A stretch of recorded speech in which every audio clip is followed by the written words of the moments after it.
Welcome to authentic village kitchen. আজকে বানালাম গাছ পাঠা মানে এঁচোড়। এটা আমার একটি ভাইকে দিয়ে গাছে থেকে পাড়িয়েছি। তো তার জন্য প্রথমে এঁচোড় এবং আলুটাকে ডুমো ডুমো করে কেটে নেব। এরপরে কড়াইতে একটি মশলা বানাবো। তার জন্য শুকনো লঙ্কা, গোলমরিচ, ধনে, মৌরি আর জিরে দিয়ে ভালো করে গুঁড়িয়ে নেব ভেজে।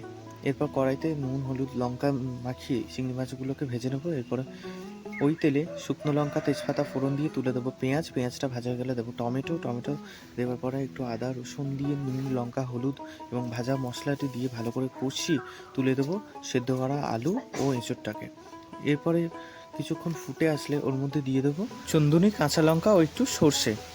তো তারপরে ধনেপাতা ছড়িয়ে উপর থেকে সার্ভ করবো ভাতের সাথে। তো বোন তো খেয়ে বললো অসাম হয়েছে।